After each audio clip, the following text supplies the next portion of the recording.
The lawyer's words hit Matteo like a blow. His grandfather's $12 million fortune would be his only if he could tame a stallion so violent that trainers refused to go near it.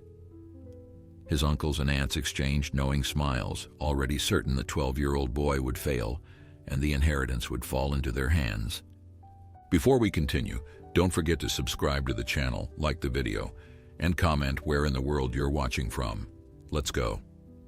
The Montero estate had always been a place of legends, a sprawling hacienda nestled in the golden hills of central Mexico, where bougainvillea cascaded over ancient stone walls and the fountain in the courtyard sang its eternal song.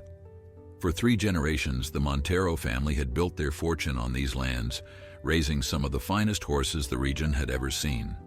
But it was Don Rafael Montero, the patriarch, who had transformed the estate into something more than just wealth. He had turned it into a legacy, a testament to hard work, honor, and the unbreakable bond between man and horse. Now, at the age of 87, Don Rafael lay in his bedroom, his breathing shallow, his once powerful hands resting on the embroidered blanket that his late wife had made decades ago. The doctors had come and gone, their faces grim, their words gentle but final. The family had gathered, not out of love for the old man, but out of anticipation for what would come next. In the hallway outside Don Rafael's room, voices whispered in urgent tones. His 3 children, now well into their 50s and 60s, stood with their spouses, calculating eyes darting toward the closed door. Ricardo, the eldest son, adjusted his expensive watch and leaned toward his sister Catalina. "The estate alone is worth millions," he murmured, "not counting the horses, the investments, the properties in the city. Father was always secretive about the exact numbers, but I've done my research." Catalina, a woman whose face had grown hard from years of feeling entitled to wealth she never earned, nodded slowly. "The question is how he'll divide it. You know how unpredictable he can be." Their younger brother, Arturo, stood slightly apart from them, his arms crossed, his expression unreadable. Unlike his siblings, Arturo had always had a complicated relationship with their father. He had left the estate years ago, seeking his own path, and had only returned when his wife passed away, leaving him to raise his son alone. That son, a 12-year-old boy named Matteo, sat on a wooden bench at the far end of the hallway, his dark eyes watching the adults with a mixture of confusion and sadness. Matteo had never quite fit in with the Montero family. While his cousins wore designer clothes and attended private schools in the city, Matteo had grown up in a small apartment, learning the value of hard work from his father. He was a quiet boy, thoughtful and observant, with a gentleness that his grandfather had noticed from the very first moment they met. Don Rafael had seen something in the child that reminded him of himself at that age, a purity of heart that the rest of the family had long since lost. Over the past few years, whenever Matteo visited the estate, the old man would take him to the stables, teaching him about the horses, sharing stories of his youth, and passing down wisdom that he knew his own children would never appreciate. It was during one of these visits that Don Rafael had made a decision, one that would change everything. Inside the bedroom, Don Rafael opened his eyes and looked at the family lawyer, Senor Vasquez, who sat beside his bed with a leather folder in his hands. "Is it ready?" the old man asked, his voice weak but steady. Vasquez nodded. "Everything is exactly as you specified, Don Rafael. Are you certain about this? The terms are quite unusual." Don Rafael managed a thin smile. "I have never been more certain of anything in my life. Call them in, all of them." The lawyer rose and opened the door, beckoning the family inside. They entered with rehearsed expressions of concern, gathering around the bed like vultures circling their prey. Ricardo positioned himself closest to his father, already assuming the role of primary heir. Catalina dabbed at dry eyes with a handkerchief. Arturo hung back near the doorway, while Matteo slipped in quietly and stood beside his father, his small hand finding Arturo's and holding on tight. Don Rafael surveyed his family, his sharp eyes missing nothing. He saw the greed in Ricardo's stance, the impatience in Catalina's fidgeting, and the resignation in Arturo's face. But when his gaze fell on Matteo, something softened in his expression. "Come here, boy," he said, extending a trembling hand. Mateo hesitated, looking up at his father for permission. Arturo nodded, and the boy approached the bed, taking his grandfather's hand gently. Don Rafael studied the child's face for a long moment before speaking again. "I have lived a long life," he began, his voice carrying the weight of decades. "I have built an empire, raised a family, and seen both triumphs and failures. But in all my years, I have learned one truth above all others. A man's character is not measured by the wealth he accumulates, but by how he treats those who cannot speak for themselves." Ricardo shifted impatiently. "Father, perhaps we should discuss the practical matters at hand." Don Rafael silenced him with a look that still carried the authority of the man he once was. "You will listen, Ricardo. For once in your life, you will listen." He turned to the lawyer. "Senor Vasquez, please read the terms of my will." The lawyer cleared his throat and opened the leather folder. "The last will and testament of Don Rafael Antonio Montero," he began. The room fell silent, every breath held in anticipation. "To my children Ricardo, Catalina, and Arturo, I leave nothing." The words landed like a thunderclap. Ricardo's face went red with rage. Catalina gasped audibly. Even Arturo looked stunned, though he quickly composed himself. "This is outrageous," Ricardo sputtered. "Father, you cannot be serious. The entire estate, all properties, investments, and holdings, valued at approximately $12 million. Don Rafael interrupted, his voice cutting through the chaos. "Shall be held in trust. There is only one condition for its release." The family fell silent again, confusion replacing their anger. Don Rafael looked at Mateo, then toward the window that overlooked the stables.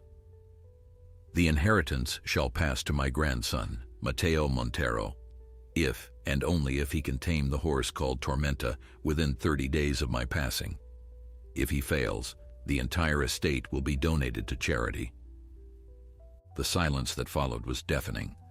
Ricardo laughed, a harsh, disbelieving sound. "Tormenta, the black stallion. Father, that horse is untamable. He has thrown every rider who has tried. You would give a child an impossible task?" Don Rafael smiled, a knowing expression that seemed to carry secrets only he understood. "Perhaps," he said softly. "Or perhaps I know something about that boy and that horse that none of you can see." Don Rafael passed away 3 days later, on a morning when the sun rose golden over the hills, and the birds sang as if nothing in the world had changed. Mateo was at his bedside when it happened, holding the old man's hand as his breathing grew softer and softer until it simply stopped. In those final moments, Don Rafael had looked at his grandson with eyes that held no fear, only a quiet confidence that seemed to say everything would unfold exactly as it should. He had whispered something to the boy, words that Mateo would carry in his heart forever, words that no one else would ever know. Then the great patriarch of the Montero family was gone, leaving behind a fortune, a mystery, and a challenge that would test the very soul of a 12-year-old boy. The funeral was held at the estate, as Don Rafael had requested. Hundreds of people came to pay their respects, ranchers and businessmen, politicians and servants, all united in their admiration for a man who had lived life on his own terms. The family stood at the front of the gathering, dressed in black, their faces masks of practiced grief. But behind those masks, their minds were already churning with plans and schemes. Ricardo had spent the past 3 days consulting with lawyers, searching for any loophole that might invalidate the will. Catalina had made discreet inquiries about contesting the document on grounds of mental incapacity. Even Arturo, who had always been the most reasonable of the siblings, found himself wondering if his father had truly lost his mind in those final days.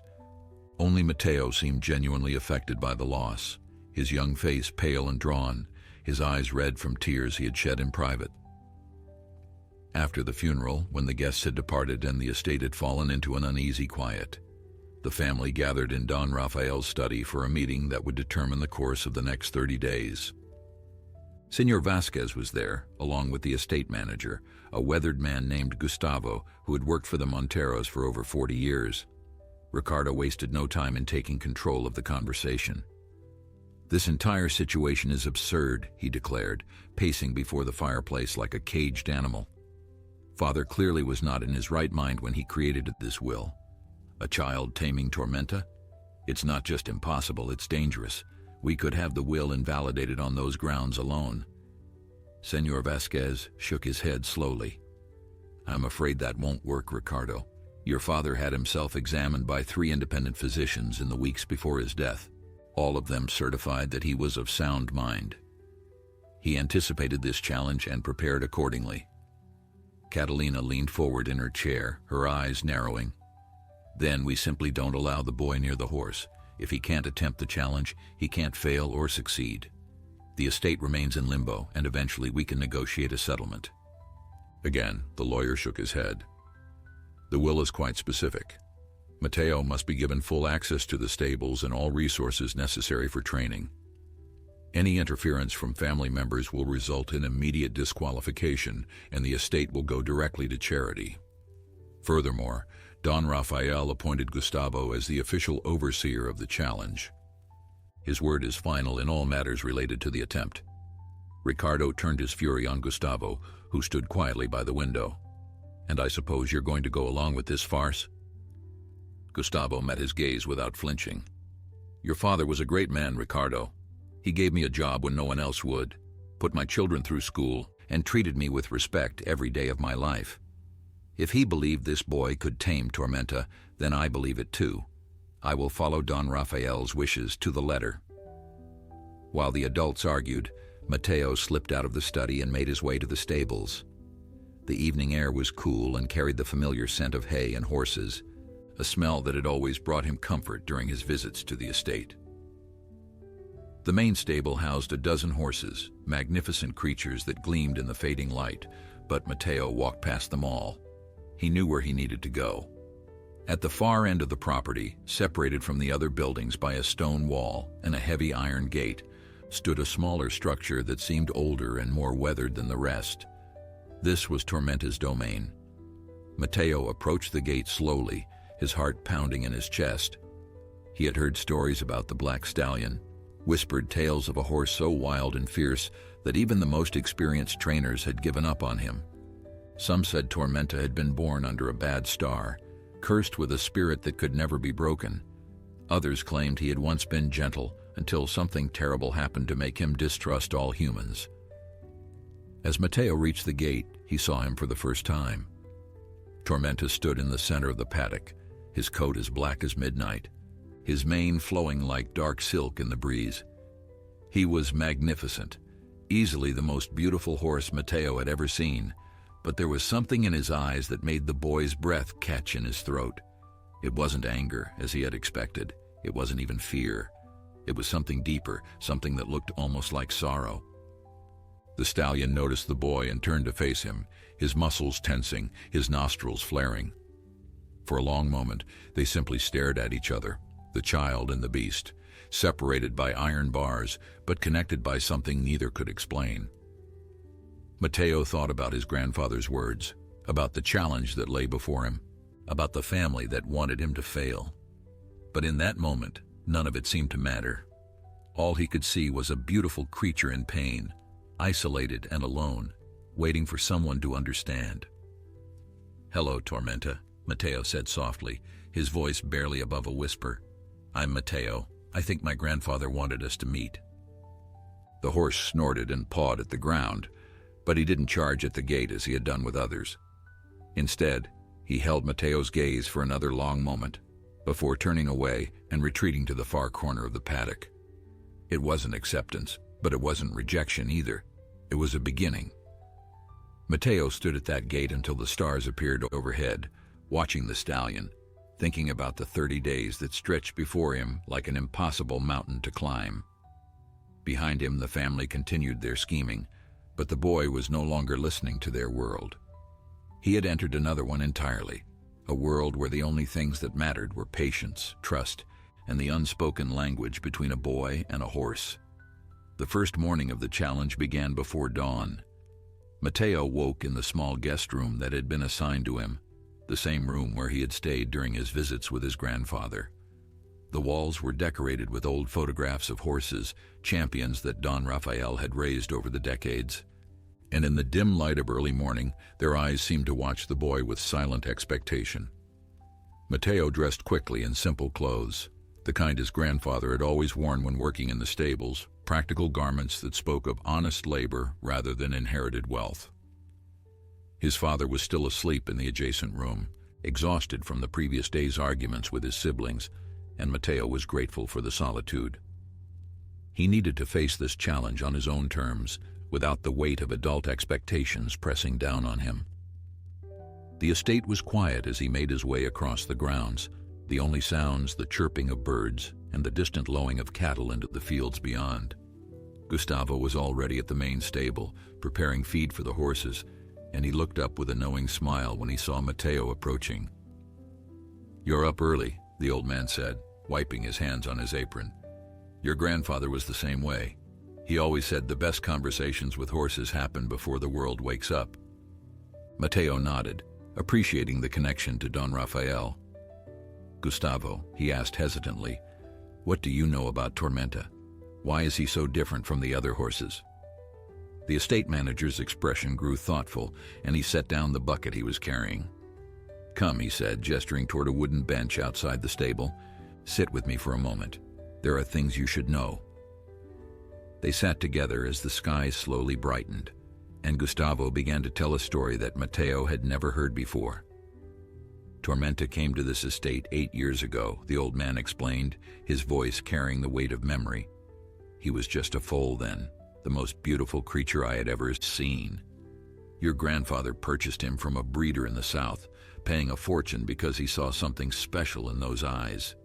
For the first few years, Tormenta was gentle, curious, full of life. He followed your grandfather everywhere, and Don Rafael loved him like no other horse he had ever owned. They had a bond that was almost supernatural, as if they could read each other's thoughts. But then something happened," Matteo prompted when Gustavo fell silent. The old man nodded slowly. "Your Uncle Ricardo happened." Matteo felt a chill run down his spine as Gustavo continued. "Ricardo was jealous of the attention your grandfather gave to Tormenta.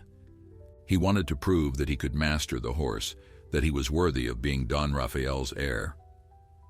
One day, when your grandfather was away on business, Ricardo tried to break Tormenta using force. He used whips, spurs, tight ropes. He brought in trainers who believed that dominance was the only way to control a spirited horse. For 3 days, they tormented that poor animal until something inside him shattered. By the time Don Rafael returned, Tormenta had become a different creature entirely.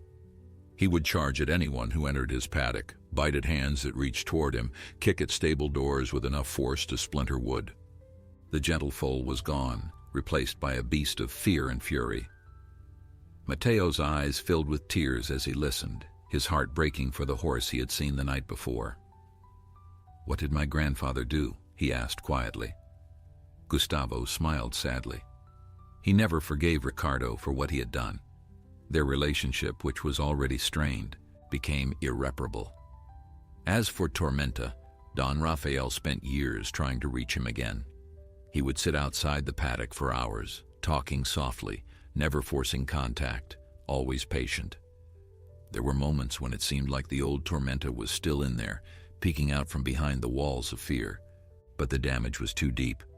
Your grandfather blamed himself for not protecting the horse, for trusting that his family would treat his beloved animals with respect. Matteo wiped his eyes and stood up, a new determination settling over his features. "That's why he gave me this challenge, isn't it? He wasn't testing me. He was giving Tormenta one last chance." Gustavo looked at the boy with something like wonder. "You understand more than your years should allow, young Matteo. Perhaps that is exactly what your grandfather saw in you." Armed with this knowledge, Matteo approached Tormenta's paddock with a different perspective. He didn't see a dangerous beast anymore. He saw a victim, a creature whose trust had been shattered by cruelty and betrayal. He understood now that taming wasn't about dominance or control. It was about healing, about proving that not all humans were capable of the evil that had been inflicted upon him. Matteo sat down on the grass outside the iron gate, making no attempt to enter or even reach through the bars.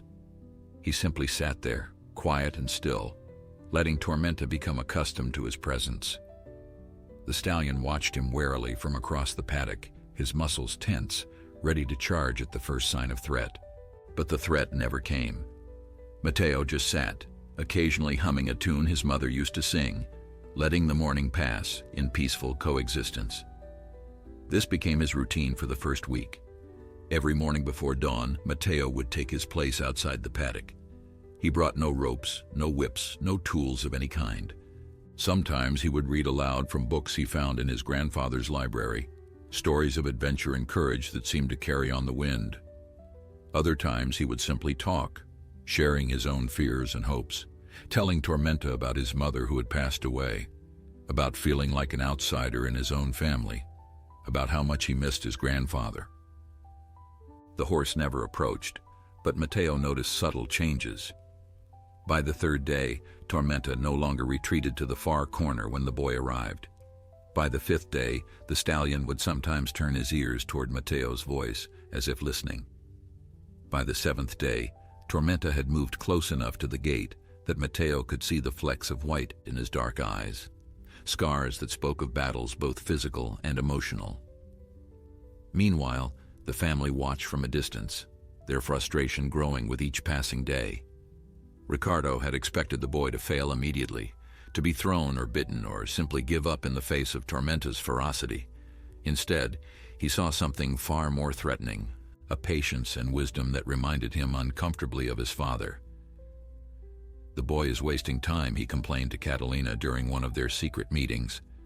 "Sitting outside a fence reading books. That's not training, that's foolishness."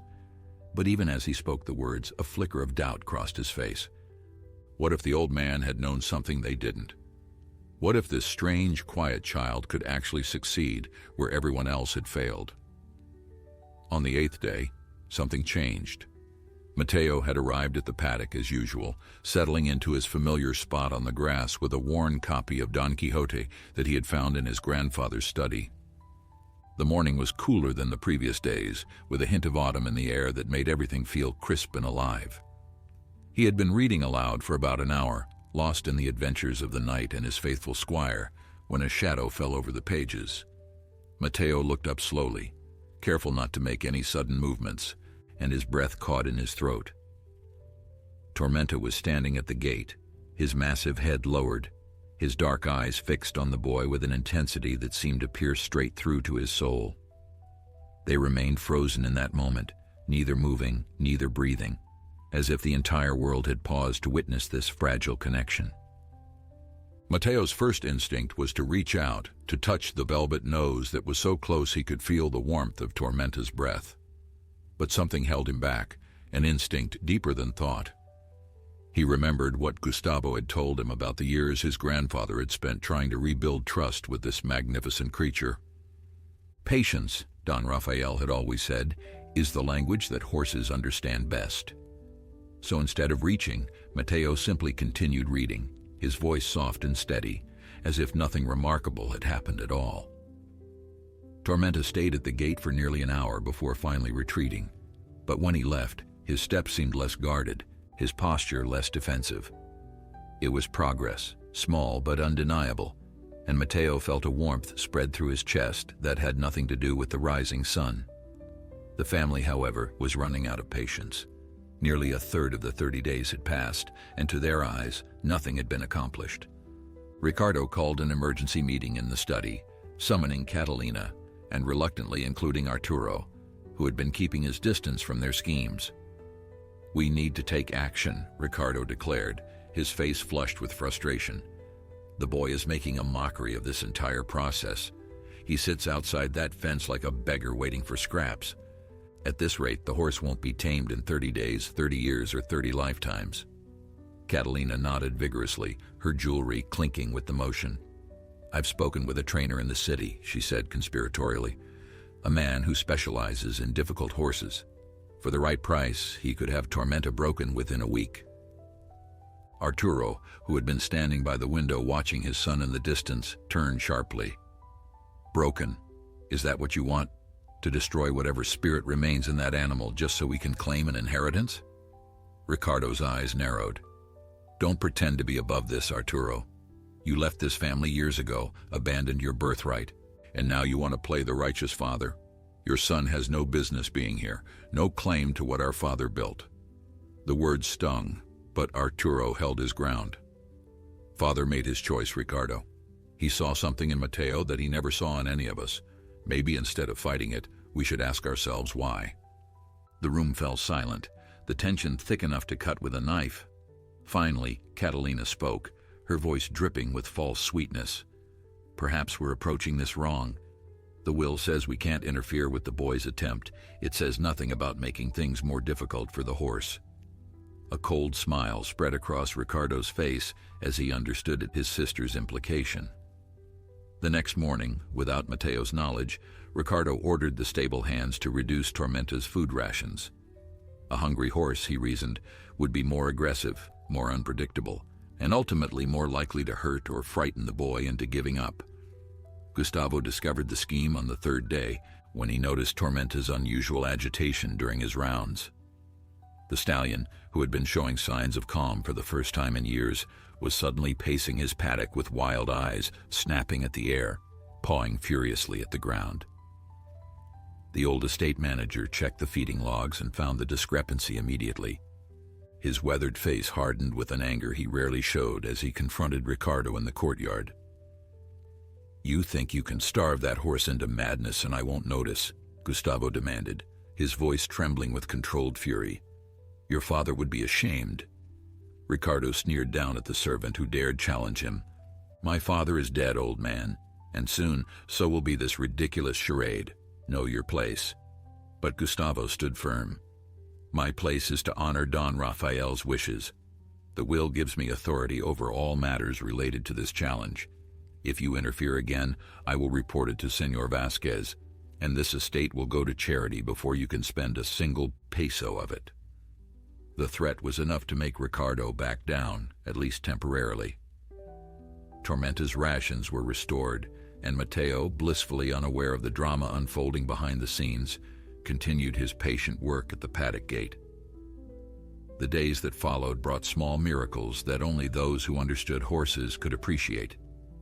Tormenta began approaching the gate regularly now, sometimes standing there for hours while Mateo read or talked or simply sat in companionable silence.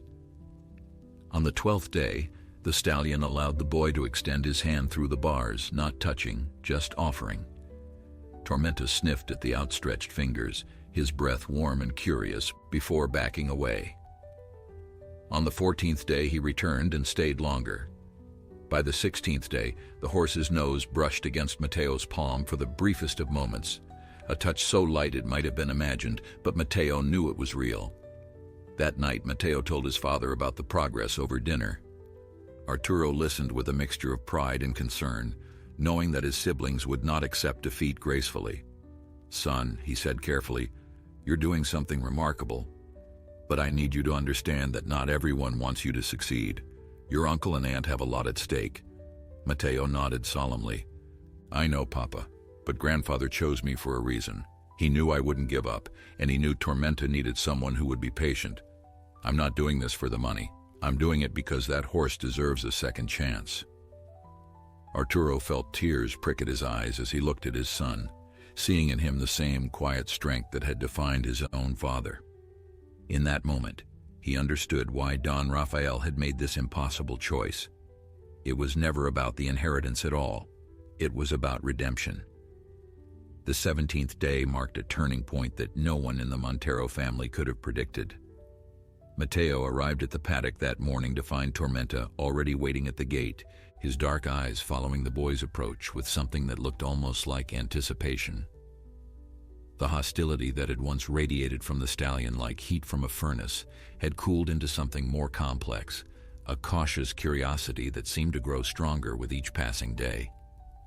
Mateo settled into his usual spot, but this time he didn't open his book. Instead, he looked directly at Tormenta and spoke from his heart. "I know what happened to you," he said softly.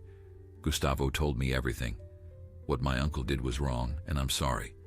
I'm sorry that humans hurt you, that they made you afraid, that they turned your trust into terror. But I want you to know something. I will never hurt you. Not today, not tomorrow, not ever." The horse stood motionless as Matteo spoke, his ears pricked forward, his attention completely focused on the boy. There was something almost sacred about the moment, a confession being offered not for absolution, but for understanding. Matteo continued, his voice steady despite the emotion swelling in his chest. My grandfather loved you more than anything. He spent years trying to reach you again, trying to show you that not all people are cruel. He never gave up on you, Tormenta. And now he's given me the chance to finish what he started. I don't know if I can do it. I don't know if 30 days is enough to heal 8 years of pain. But I promise you this. I will try with everything I have, not because of the inheritance, not because my family expects me to fail, but because you deserve to know what trust feels like again. When Matteo finished speaking, a long silence stretched between them. Then, slowly, almost imperceptibly, Tormenta lowered his head until his forehead rested against the iron bars of the gate. It was a gesture of vulnerability that the stallion had not shown to any human in years, an offering of trust so fragile that a single wrong move could shatter it forever. Matteo rose carefully and approached the gate, his movements deliberate and unhurried. He raised his hand and placed it gently on Tormenta's forehead, feeling the warmth of his coat, the powerful pulse of life beneath the surface. The horse didn't flinch, didn't retreat. He simply stood there, accepting the touch, accepting the boy, accepting the possibility that perhaps not all humans were enemies after all. From a distance, Gustavo watched with tears streaming down his weathered cheeks. In 40 years of working with horses, he had never witnessed anything like this. He had seen skilled trainers and experienced ranchers, but none of them possessed what this 12-year-old boy seemed to have in abundance, an empathy so pure that it could bridge the gap between species, a patience so profound that it could heal wounds thought to be permanent. The old man made the sign of the cross and whispered a prayer of gratitude to Don Rafael, wherever he might be. Your faith was not misplaced, old friend, he murmured. The boy is everything you believed he would be. But the Montero siblings were not as moved by the developments at the paddock. Ricardo had been watching from the window of his father's study, and what he saw filled him with a cold dread that quickly transformed into desperate anger. He's actually making progress, he hissed to Catalina, who had joined him at the window. Look at them. That horse is eating out of his hand. If this continues, we'll lose everything. Catalina's face twisted with malice as she watched her nephew stroke the stallion's face. Then we need to ensure it doesn't continue. The trainer I mentioned, he's still available. He has methods that could undo weeks of progress in a single afternoon. Ricardo shook his head reluctantly. Gustavo is watching too closely. If we bring anyone near that horse, he'll report us immediately. We need something more subtle, something that can't be traced back to us. The siblings spent the evening plotting in whispered conversations, their minds working through various schemes to sabotage Matteo's efforts. They considered spreading rumors in the village about the boy mistreating the horse, hoping it would reach Senor Vasquez and disqualify him. They thought about challenging the terms of the will again, citing child endangerment as grounds for intervention. But each plan had flaws, each scheme carried risks that made even their hardened hearts hesitate. Finally, in the early hours of the morning, Catalina hit upon an idea that made Ricardo's eyes light up with malicious glee. We don't need to interfere with the horse, she said slowly, savoring each word. We need to interfere with the boy. His father, Arturo, has been struggling financially for years. What if we offered him a deal? A substantial sum in exchange for withdrawing Matteo from the challenge. He could claim the boy was too stressed, too frightened, unable to continue. The next day, Ricardo approached his younger brother with an offer wrapped in the disguise of concern. Arturo, he said, placing a hand on his shoulder with false warmth, I've been thinking about this situation, and I realize I've been too harsh. This challenge is putting an enormous burden on young Matteo. He's just a child after all. What if we arranged a compromise? I'm prepared to offer you $2 million if you agree to withdraw him from the competition. You could start fresh somewhere, give Matteo a proper childhood without all this pressure. Arturo studied his brother's face, seeing through the facade to the desperation beneath. For a moment he allowed himself to imagine what that money could mean: a new home, security, opportunities for Matteo that he could never provide on his own. But then he thought about his son, about the determination in his eyes, about the bond he was building with a broken creature that mirrored the brokenness in himself. "I appreciate the offer, Ricardo," Arturo said finally, his voice calm and measured. "But this isn't my decision to make, it's Matteo's. And I already know what he would say. He would say that some things matter more than money. He would say that a promise made to his grandfather is sacred. He would say that Tormenta deserves a chance at redemption, and so does he." Ricardo's mask of concern slipped, revealing the contempt beneath. "You're a fool, Arturo. You always have been. When this fails, and it will fail, don't come crawling back to us expecting sympathy." Arturo smiled sadly at his brother. "The tragedy, Ricardo, is that you've spent your whole life chasing Father's approval through wealth and power. But the only thing he ever really wanted was for us to be decent human beings. My son understands that. I'm not sure you ever will." The 21st day arrived with a storm that seemed to mirror the turmoil within the Montero estate. Dark clouds gathered over the hills before dawn, and by mid-morning, rain was falling in sheets that turned the ground to mud and sent the other horses seeking shelter in their stables. But Matteo, undeterred by the weather, made his way to Tormenta's paddock, as he had every day since the challenge began. He was soaked within minutes, his thin jacket offering little protection against the driving rain, but he didn't turn back. He had made a promise, and promises were not meant to be broken by something as trivial as a storm. When he reached the gate, he found Tormenta standing in the open, his black coat glistening with rain, his mane plastered against his powerful neck. The horse seemed unbothered by the weather, watching Matteo's approach with those deep, knowing eyes that had become so familiar over the past 3 weeks. Matteo laughed, despite the cold water running down his face. "You're as stubborn as I am," he called out over the sound of the rain. "Grandfather would have loved to see this." Tormenta shook his mane, sending droplets flying in all directions, and for a moment, Matteo could have sworn the horse was smiling. It was then that Gustavo appeared with an umbrella, his weathered face creased with concern. "Boy, you'll catch your death out here," the old man scolded gently. "Come inside and warm up. The horse will still be here when the storm passes." But something in the atmosphere told Matteo that this moment was important. He looked at the gate that had separated him from Tormenta for 21 days, the barrier that represented everything standing between them: fear, distrust, the memory of pain. He thought about his grandfather's words, whispered in those final moments, words about courage and compassion and the power of an open heart. Then, before he could talk himself out of it, Matteo reached for the latch. Gustavo's eyes widened with alarm. "Matteo, no, it's too soon. He's not ready." But the boy had already made his decision. He opened the gate and stepped inside the paddock, closing it behind him before fear could change his mind. Tormenta's reaction was immediate and terrifying. The stallion reared back, his front hooves pawing at the air, a sound like thunder erupting from his throat. 8 years of trauma surged to the surface, and for a heart-stopping moment, Matteo saw not the gentle soul he had been nurturing, but the wild, wounded beast that everyone had warned him about. The horse charged forward, then stopped abruptly just feet away, his breath coming in hot, ragged bursts that fogged the rain-soaked air between them. Matteo's legs trembled, every instinct screaming at him to run, to escape, to save himself. But he stayed.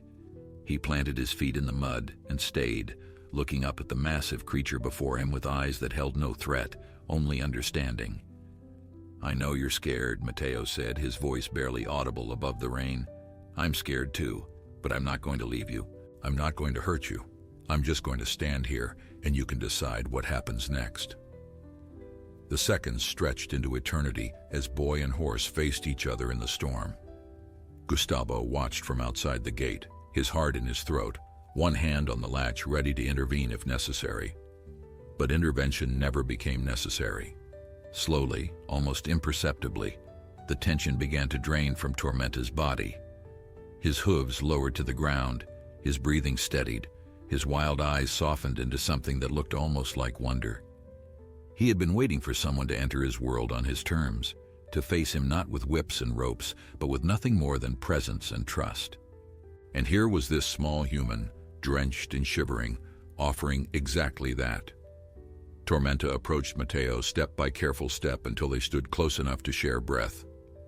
The horse lowered his great head, and Matteo raised his hand, and when they touched, something passed between them that neither could explain.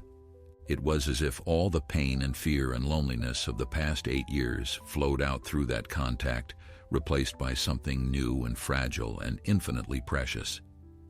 The rain continued to fall, but neither of them noticed anymore. They were in a world of their own, two wounded souls finding in each other the healing they had both been seeking. When Matteo finally emerged from the paddock an hour later, Gustavo was waiting with a blanket and tears streaming down his face. The news of what had happened spread through the estate like wildfire. Servants whispered to each other in the hallways, their voices hushed with awe. Even the most skeptical among them had to admit that something extraordinary was taking place. Ricardo and Catalina, however, received the news with barely concealed fury. "He entered the paddock," Ricardo repeated, his face purple with rage. "He actually went inside, and the horse didn't kill him." Catalina paced the study like a caged animal, her perfectly manicured nails digging into her palms. 9 days left. We have 9 days to stop this. There must be something we can do, some way to prevent that boy from completing the challenge. But even as they schemed, they could feel their control slipping away. The impossible was becoming possible, and there was nothing they could do to stop it. That evening, Arturo found his son in the library, wrapped in blankets, sipping hot tea that one of the servants had prepared. He sat down beside him and put an arm around his shoulders, not trusting himself to speak. Matteo leaned into his father's embrace, exhausted but at peace. "Papa," he said quietly, "I think Grandfather knew this would happen. I think he knew all along that Tormenta just needed someone who wouldn't give up on him." Arturo nodded, his heart swelling with pride and love. "I think you're right, son. I think he saw something in both of you, something that the rest of us were too blind to see. He saw two spirits that needed each other, and he found a way to bring you together even after he was gone." Outside, the storm was beginning to clear, and through the library windows, they could see stars appearing one by one in the darkening sky. The days following Matteo's entry into the paddock unfolded like a dream that neither the boy nor those watching could quite believe. Tormenta, who had spent 8 years building walls against the world, was systematically dismantling them in the presence of this 12-year-old child. By the 23rd day, Matteo could walk freely within the paddock, the stallion following him like a shadow, their movements synchronized in a dance that seemed choreographed by fate itself. By the 24th day, Tormenta allowed the boy to brush his coat, standing perfectly still as Matteo worked the tangles from his mane with gentle, patient strokes. The transformation was nothing short of miraculous, and word of it began to spread beyond the estate, drawing curious visitors who gathered at the fence to witness the impossible bond forming before their eyes. Gustavo documented everything with meticulous care, knowing that the validity of the challenge would ultimately depend on his testimony. He recorded the dates and times of each milestone, took photographs with an old camera he had borrowed from the village, and made notes in a leather journal that he kept locked in his quarters.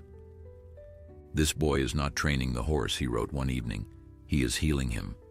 I have worked with animals my entire life, but I have never seen anything like this.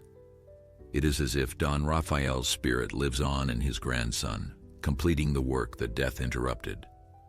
The old estate manager knew that these records would be essential when the 30 days concluded, for he had no doubt that Ricardo and Catalina would challenge every claim of success.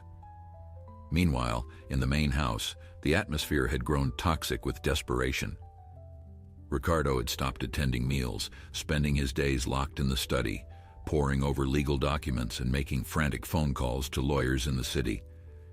Catalina had taken to drinking wine before noon, her carefully maintained composure cracking under the weight of impending defeat. They had been so certain that the challenge was impossible, so confident that the wild stallion would never submit to anyone, let alone a child with no formal training. But Matteo had proven them wrong at every turn, and now, with only 6 days remaining, they were running out of options. "Something has to be done," Catalina declared during one of their secret meetings. her words slightly slurred.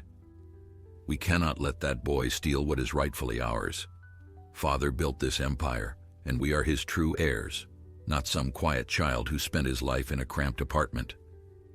Ricardo nodded grimly, a plan forming in his mind that he had been reluctant to consider until now. "There is one thing we haven't tried," he said slowly, his voice low. Ricardo nodded grimly, a plan forming in his mind that he had been reluctant to consider until now. "There is one thing we haven't tried," he said slowly, his voice low and dangerous. "The will states that Matteo must tame the horse within 30 days.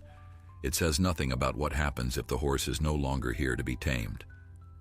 Catalina's eyes widened as she understood her brother's implication. "You mean remove Tormenta from the estate? But how?" "Gustavo watches that paddock like a hawk." Ricardo smiled coldly. "Everyone has a price, sister, and everyone has a weakness. Gustavo's weakness is his family. His daughter needs an operation that he cannot afford. What if we were to offer him the money in exchange for looking the other way while we transport the horse to a location where no one can find him?" It was a desperate plan, cruel and underhanded, but desperation had driven them beyond the boundaries of decency. That night, Ricardo approached Gustavo in the stables, his offer wrapped in honeyed words for a long moment before responding. "Your father warned me this might happen," he said quietly. "He told me that his children would stop at nothing to claim what they believed was theirs." For a long moment before responding. "Your father warned me this might happen," he said quietly. "He told me that his children would stop at nothing to claim what they believed was theirs. That is why he gave me something to hold until the right moment." From his pocket, Gustavo produced an envelope, yellowed with age, bearing Don Rafael's distinctive seal. He handed it to Ricardo, whose hands trembled as he tore it open. The letter inside was brief but devastating. "My son," Don Rafael had written, "if you are reading this, then you have tried to corrupt the one man I trusted to oversee this challenge. Know that I anticipated your every move. Gustavo's daughter's operation was paid for in full 6 months ago, arranged through my personal physician without the family's knowledge. There is nothing you can offer him that I have not already provided, but you destroyed. In Matteo, I found that person. In you, I found only disappointment. May you one day understand what you have lost." Ricardo crumpled the letter in his fist, his face contorted with rage and humiliation. He stormed away without another word, leaving Gustavo alone in the starlight. The old man allowed himself a small smile as he watched his employer's son retreat. Even from beyond the grave, Don Rafael was protecting those he loved. It was fitting, really, that the final battle would be won not with force or cunning, but with foresight and love. The next morning, the 25th day, Matteo achieved what everyone had thought impossible. With Gustavo as witness, he placed a blanket on Tormenta's back, then a lightweight saddle, working slowly and carefully, pausing whenever the horse showed signs of discomfort. Tormenta accepted each step with a patience that mirrored Matteo's own, his trust in the boy now so complete that he seemed willing to follow wherever he led. And when Matteo finally mounted the stallion for the first time, sitting atop his broad back with tears streaming down his face, it felt less like a conquest and more like a homecoming. They stood together in the center of the paddock, boy and horse, united in a way that transcended words. Gustavo captured the moment with his camera, knowing that this photograph would become part of the Montero legend for generations to come. From the window of the study, Ricardo and Catalina watched in stunned silence. Their schemes had failed, their offers rejected, their father's final wishes unfolding exactly as he had planned. In 5 days, the challenge would officially conclude, and Matteo would claim the inheritance that they had spent their lives believing was theirs. But more painful than losing the money was the realization that their father had known them completely, had seen through their masks of filial devotion to the greed beneath. They had lost not just a fortune, but any claim to the respect of a man they had never truly understood. The final days of the challenge passed in a blur of wonder and quiet triumph. Matteo and Tormenta had become inseparable, their bond deepening with each sunrise that painted the hills in shades of gold and amber. The boy would arrive at the paddock before dawn, and the stallion would be waiting for him, his dark eyes bright with an eagerness that spoke of complete transformation. They would ride together through the morning mist, their movements so harmonious that they seemed like a single being, gliding across the landscape as if the earth itself was celebrating their union. The servants of the estate stopped their work to watch whenever Matteo guided Tormenta past, their faces filled with the kind of awe reserved for witnessing something truly extraordinary. This was no longer just a boy trying to tame a horse. This was a living testament to what love and patience could accomplish.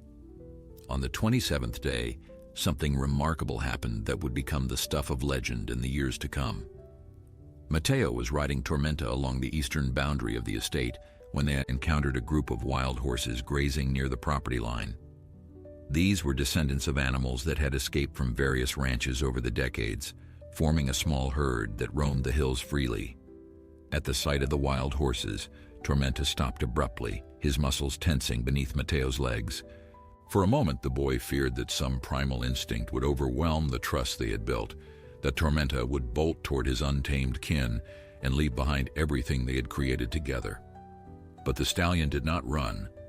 Instead, he turned his head to look at Matteo as if seeking guidance, as if asking permission. And Matteo, understanding the question in those deep eyes, leaned forward and whispered into his ear. "You could go if you wanted," Matteo said softly, his voice thick with emotion. "You could run with them and be free. I wouldn't stop you. I would never try to cage you, Tormenta. You know that." The wild horses called out, their whinnies carrying across the morning air like an invitation. Tormenta stood perfectly still, the tension in his body slowly releasing as he processed the choice before him. Seconds stretched into minutes as the boy waited, his heart pounding, knowing that whatever happened next would define not just the challenge but the very nature of their relationship. Then, with a gentle snort, Tormenta turned away from the wild herd and began walking back toward the estate. He had chosen, not out of submission or fear, but out of love. He had chosen Matteo. Gustavo witnessed the entire scene from a distant ridge where he had been watching Matteo's progress as part of his duties. The old man removed his hat and pressed it against his chest, overwhelmed by what he had just seen. In all his years, he had never witnessed such a pure display of connection between human and animal. Tormenta had been offered freedom and had rejected it, not because he was broken, but because he was whole again, complete in a way that the wild could never provide. The bond between horse and boy had transcended the boundaries of training and obedience, becoming something approaching true friendship, true family. Gustavo made careful note of the event in his journal, knowing that this moment alone would silence any remaining doubts about the authenticity of Matteo's achievement. Back at the main house, Ricardo and Catalina had retreated into a bitter silence. They no longer schemed or plotted, having exhausted every option available to them. Instead, they drank and brooded, snapping at servants and avoiding each other's company. The reality of their defeat had settled over them like a shroud, suffocating and inescapable. Everything their father had built, the estate, the fortune, the legacy, was slipping through their fingers, passing to a nephew they had always dismissed as insignificant. But what tormented them most was not the loss of wealth. It was the knowledge that their father had orchestrated this humiliation with deliberate precision, that he had seen through their pretenses and found them wanting.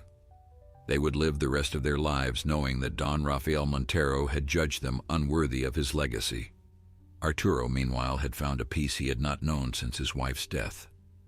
Watching his son flourish at the estate, seeing him embrace a challenge that would have broken most adults, had awakened something in him that years of struggle had nearly extinguished. Pride, certainly, but also hope. Hope that the darkness of the past could give way to a brighter future. Hope that the values he and his wife had tried to instill in Matteo had taken root and blossomed. He began spending more time at the stables, not to interfere with his son's work, but simply to be near him, to share in the joy that radiated from every interaction between Matteo and Tormenta. Sometimes they would talk about the future, about what the inheritance might mean, about how they might honor Don Rafael's memory. Other times they simply sat in comfortable silence, father and son united in a way They had never been before. On the night before the 30th day, Matteo could not sleep. He lay in bed staring at the ceiling, replaying the events of the past month in his mind. He thought about his grandfather's final words, about the impossible task that had seemed designed for failure, about the magnificent creature who had taught him more about courage and trust than any book ever could. Tomorrow, everything would become official. Senor Vasquez would arrive with witnesses and documents, and the challenge would be declared complete or failed. But Matteo knew in his heart that he had already succeeded in the only way that mattered. He had reached a broken soul and helped it heal. He had proven that patience and love were more powerful than force and cruelty. Unable to rest, Matteo dressed quietly and slipped out of the house. The estate was bathed in moonlight, every stone and tree glowing silver in the ethereal illumination. He walked to Tormenta's paddock and found the stallion awake, as if waiting for him. Matteo climbed the fence and dropped down beside his friend, wrapping his arms around the great neck and pressing his face into the warm coat. "Tomorrow everything changes," he whispered. "But no matter what happens with the inheritance, I want you to know that you're the greatest gift Grandfather could have given me. You taught me what it means to never give up. You taught me what it means to believe." Tormenta nickered softly and rested his head on Matteo's shoulder, and together they watched the stars wheel slowly overhead, waiting for dawn. The 30th day dawned bright and clear, as if the heavens themselves had decided to celebrate the conclusion of Don Rafael's final challenge. The estate buzzed with anticipation from the early hours, servants moving with purpose, preparing the grounds for the ceremony that would determine the fate of the Montero fortune. Senor Vasquez arrived at precisely 9 o'clock, accompanied by 3 witnesses he had selected from the community, respected individuals with no connection to the family and no stake in the outcome. They were greeted at the entrance by Gustavo, whose weathered face beamed with quiet confidence. The old estate manager had witnessed everything over the past month, documenting each milestone with care, and he had no doubt about what the day would bring. Today, he thought, Don Rafael's faith will be vindicated. The family gathered in the courtyard near the fountain, their positions reflecting the fractures that had always existed beneath the surface of Montero unity. Ricardo stood with his arms crossed, his face a mask of barely contained bitterness, while Catalina clutched her husband's arm, her eyes red-rimmed from sleepless nights spent contemplating their defeat. Arturo positioned himself apart from his siblings, his gaze fixed on the path that led to the stables, waiting for his son to appear. The servants of the estate lined the edges of the courtyard, having been given special permission to witness the historic moment. Even they understood that what was about to happen would be talked about for generations, a story that would outlive everyone present. At precisely 10 o'clock, as agreed upon in the terms of the will, Matteo emerged from the direction of the stables. But he did not walk alone. Beside him, moving with a grace that seemed impossible for an animal who had been considered untamable just 1 month ago, strode Tormenta. The stallion's coat gleamed like polished obsidian in the morning light, his mane flowing freely, his eyes calm and alert. There was no rope connecting them, no halter, no bridle. Tormenta walked beside Matteo of his own volition, matching his pace to the boy's shorter stride, his head held high with a dignity that spoke of restored pride rather than broken spirit. A collective gasp rose from the assembled crowd as they witnessed the impossible made real. Senor Vasquez stepped forward, his legal documents clutched in hands that trembled slightly despite his professional composure. He had known Don Rafael for over 30 years, had drafted countless contracts and agreements, but nothing had prepared him for this moment. He cleared his throat and addressed the gathering in a voice that carried across the courtyard. "We are assembled here to witness the conclusion of the challenge set forth in the last will and testament of Don Rafael Antonio Montero," he began formally. The terms stated that the estate and all holdings would pass to Mateo Montero if, within 30 days of Don Rafael's passing, he could successfully tame the horse known as Tormenta.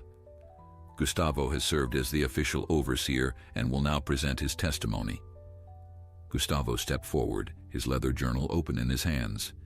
He recounted the events of the past month in careful detail, describing each stage of the process, from those first days when Matteo simply sat outside the paddock reading books, to the breakthrough when the boy entered the enclosure for the first time, to the moment when Tormenta accepted saddle and rider. He presented photographs, pointed to dated entries, and called upon servants who had witnessed key moments to corroborate his account.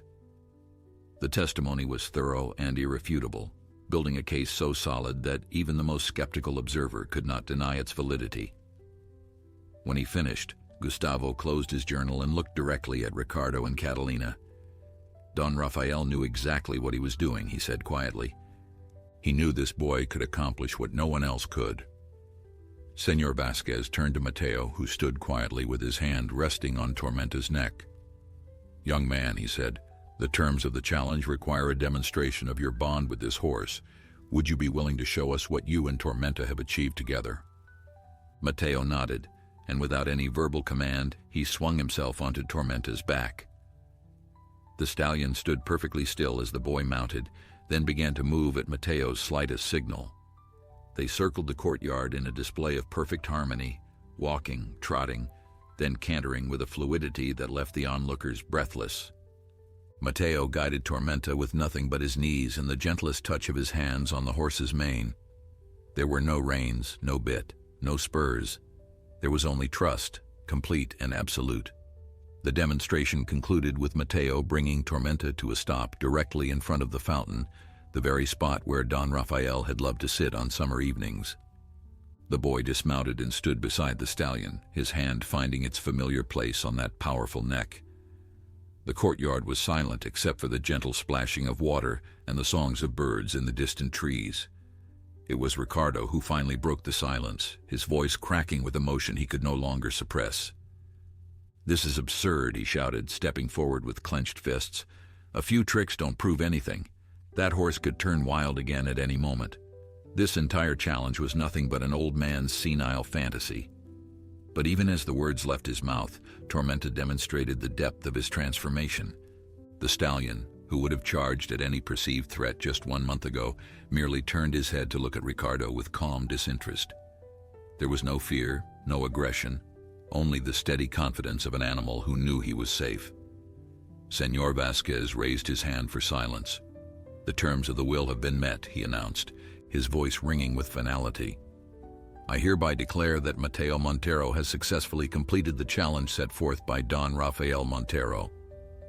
As such, the entire estate, including all properties, investments, and holdings valued at approximately $12 million, is hereby transferred to Mateo Montero, to be held in trust until his 18th birthday, with Arturo Montero serving as guardian and administrator."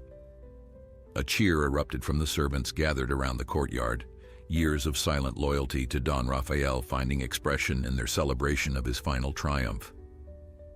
Catalina burst into tears of frustration, turning away from the scene she could not bear to witness. Ricardo stood frozen, his face drained of color, confronting the reality that everything he had believed would be his was now forever beyond his reach. In the weeks that followed the ceremony, the Montero estate underwent a transformation as profound as the one that had occurred in Tormenta's heart. Ricardo and Catalina, faced with the irrefutable realities of their defeat, eventually departed for the city, their departure marked by neither ceremony nor regret.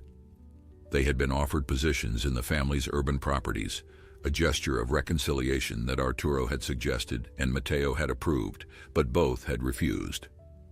Their pride would not allow them to accept anything from the nephew they had so thoroughly underestimated. In time, their absence became just another part of the estate's history, a cautionary tale about what happens when greed blinds us to what truly matters. The servants spoke of them occasionally, shaking their heads with a mixture of pity and relief, grateful that the shadow they had cast over the hacienda had finally lifted. Mateo, now officially the heir to the Montero fortune, showed no interest in the trappings of wealth that had consumed his aunt and uncle. Instead, he threw himself into learning everything he could about the estate and its operations, shadowing Gustavo during morning rounds, studying the account books with his father in the evenings, and spending every free moment with Tormenta. The stallion had become his constant companion, following him across the property with a devotion that never failed to move those who witnessed it. Together, they explored every corner of the land that Don Rafael had loved, discovering hidden meadows and secret streams, building memories that would last a lifetime. For Mateo, the inheritance meant not luxury, but responsibility, a sacred trust passed down from a grandfather who had believed in him when no one else would. Arturo found his own place in this new chapter of the Montero legacy.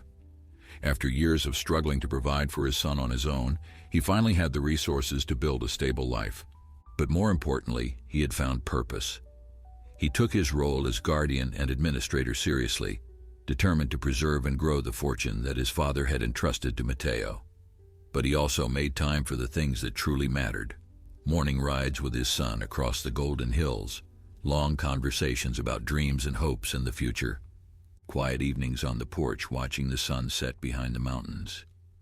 The grief he had carried since his wife's death began to ease, replaced by a gratitude that filled his heart to overflowing. His father had given them more than money. He had given them a second chance. Gustavo continued to serve as the heart of the estate's operations, his loyalty now transferred to the young heir who had exceeded every expectation. The old man often spoke of Don Rafael, keeping his memory alive through stories and reminiscences that painted a portrait of a complex, principled man who had seen the world clearly even when those around him were blind. He taught Mateo everything he knew about horses and land and the delicate balance between tradition and progress, and sometimes in the quiet of the evening, he would sit with the boy and Tormenta by the old fountain, sharing the comfortable silence of three souls who understood each other perfectly. These moments, simple and profound, became the foundation of a friendship that would span generations. As the months passed, news of Mateo and Tormenta's story spread far beyond the boundaries of the estate. Visitors came from distant villages to see the boy who had tamed the untamable, the child whose patience had accomplished what force could not. Some were simply curious, drawn by rumors that had grown into legends. Others came seeking hope, inspired by the tale of a broken creature who had found healing through love. Mateo welcomed them all with the quiet humility that had always defined him, sharing Tormenta's story not for glory, but to spread a message he believed in deeply. Every animal deserves a second chance, he would tell them. Every wounded soul can heal if someone is willing to wait. On the first anniversary of Don Rafael's passing, Mateo organized a memorial at the estate. The courtyard that had witnessed his triumph was filled with flowers, and the fountain sparkled in the afternoon light. Family, friends, and servants gathered to remember the man whose vision had brought them to this moment. Arturo spoke of his father's strength and wisdom, acknowledging the complicated relationship they had shared while honoring the legacy he had left behind. Gustavo recounted tales from decades of service, his voice breaking with emotion as he described the Don Rafael he had known and loved. And Mateo, standing with Tormenta at his side, shared the words his grandfather had whispered in those final moments, words he had kept secret until now. "He told me that love is the only inheritance that truly matters," Mateo said, his young voice carrying across the courtyard. "He said that everything else, the money, the land, the horses, they're just tools. What matters is how we use them, who we become, and how we treat those who cannot speak for themselves." He gave me this challenge not because he wanted to test me, but because he wanted to save Tormenta. He knew that in saving this horse, I would find my own purpose. He saw something in both of us that we couldn't see in ourselves, and for that, I will be grateful every day of my life. As the sun began to set, painting the sky in shades of rose and gold, Mateo mounted Tormenta one final time. Together they rode to the top of the highest hill on the property, the same spot where Don Rafael had loved to watch the sunset in his younger years. From there they could see the entire estate spread out below them, a testament to generations of hard work, love, and sacrifice. Mateo leaned forward and wrapped his arms around Tormenta's neck, feeling the steady rhythm of the stallion's heartbeat against his chest. "Thank you," he whispered, "for trusting me, for teaching me, for being my friend." Tormenta nickered softly in response, and together they watched as darkness fell over the land. knowing that whatever challenges tomorrow might bring, they would face them together. In the end, Don Raphael's gamble had paid off beyond anything he could have imagined. He had not just saved an inheritance, he had created a legacy of love that would endure long after the money was spent and the buildings crumbled.